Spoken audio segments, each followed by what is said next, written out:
dans Getingo, votre bulletin d'information. Mesdames et messieurs, bonjour et bienvenue. Pulcherie Edith Gbalé, président de l'ONG Alternative Citoyenne Ivoirien, ACI, est toujours incarcéré à la maison d'arrêt de correction Maka en Côte d'Ivoire. Arrêtée depuis le 22 août 2022, l'affaire Pulcherie est toujours au point mort.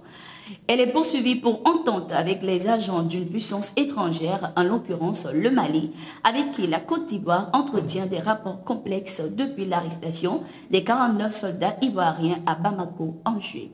Selon le communiqué du procureur de la République, Richard Adou, je cite, « Depuis le 19 août 2020, Dame Pulcherie Edith Gbalé, se disant membre de la société civile, est poursuivie pour des faits d'atteinte à l'ordre public, participation à un mouvement insurrectionnel, atteinte à l'autorité de l'État, destruction volontaire de biens publics et provocation à un attroupement suite à son mot d'ordre de désobéissance civile. » Le 27 juillet 2022, Dame Pulcherie Gbalé s'est rendue au Mali où elle a rencontré certaines personnalités. À son retour en Côte d'Ivoire le 3 août 2022, elle a été interrogée par les agents enquêteurs sur les motifs de son voyage. Elle a gardé le silence devant toutes les questions qui lui ont été posées. Dame Pulcherie Gbalé était par la suite remise en liberté. Quelques jours plus tard, elle se lançait dans une véritable campagne de dénigrement de l'action du président de la République et du gouvernement dans la gestion de la crise liée à la rétention de 49 de nos militaires au Mali. Fin de citation.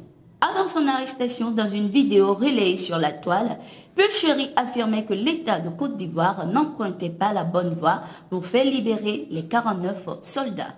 Plusieurs organisations et personnalités, dont Michel Gbagbo, sont montées au créneau pour dénoncer l'arrestation de Pulcherie Edith Gbalé. La députée de la commune de Yopougon qui estime que cette arrestation pourrait fragiliser le tissu social et la réconciliation nationale. Pour les avocats de Pulcherie, il s'agit d'un guet-apens de la part de la police qui l'avait invité à venir récupérer son passeport et son téléphone portable confisqués lors d'une précédente interpellation à son retour du Mali le 3 août. Proche de l'opposition au président Alassane Ouattara, Pulcherie Gbalé avait déjà été incarcéré 8 mois en août 2020 pour avoir manifesté contre la candidature à un nouveau mandat du chef de l'État en octobre de la même année.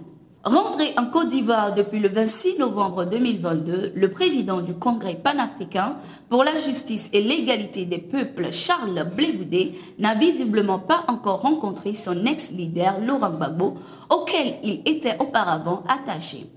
Plusieurs déclarations montrent que les relations entre les deux personnalités se sont effritées au cours de leur séjour à la Cour pénale CPI. Selon l'entourage de l'ex-président ivoirien Laurent Gbagbo, après leur acquittement et l'obtention de ces deux passeports, Laurent Gbagbo aurait demandé à Blé Goudé d'introduire aussi sa demande de passeport afin qu'il rentre en somme en Côte d'Ivoire, ce qui n'a pas été fait. Lors de sa rencontre à Adjopé, Laurent Gbagbo se prononçait sur le retour de Blé Goudé et se demandait à savoir ce que ce dernier faisait toujours à la haie après son acquittement. J'ai appris une bonne nouvelle. Charles Blé Goudé, qui était en prison avec moi, est rentré maintenant. Je ne sais pas ce qu'il faisait là-bas, mais il vient de rentrer. C'est une bonne chose. Au moment où je vous parle, il doit être chez lui à la Gué-Béroua, a-t-il affirmé. L'ancien chef d'État et président du Parti des peuples africains de la Côte d'Ivoire, Laurent Gbagbo, était à Adjopé, une ville située au sud-est de la Côte d'Ivoire, les 9 et 10 décembre 2022. Cette rencontre avec les populations locales n'a pas été sans incident.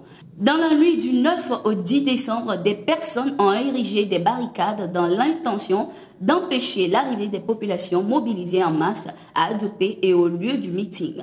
La police a promptement réagi en enlevant ces barrages. Bien qu'une partie de la foule a pu regagner le stade, d'autres militants qui tentaient de s'y rendre ont subi des agressions ayant occasionné des blessures graves. Un car de transport affrété pour le déplacement des populations a été calciné.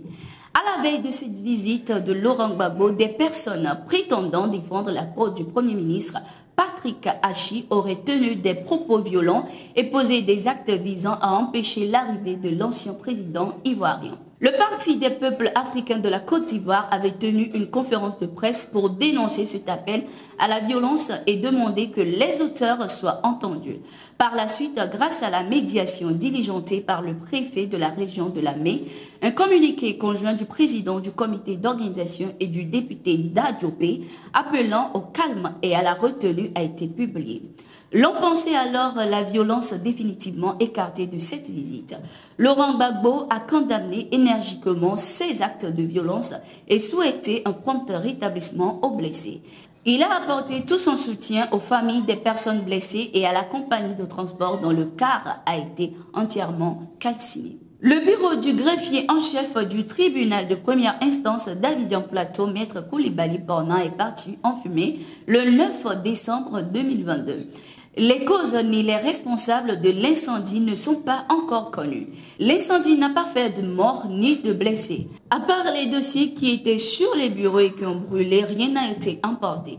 Ce sont des dossiers importants, certes, mais ce qui est le plus important, c'est la minute que nous prenons soin de les garder précieusement. Des gens racontent que le coffre-fort qui est dans mon bureau a été emporté. Ce qui n'est pas vrai, le coffre n'a pas été ouvert, encore moins emporté.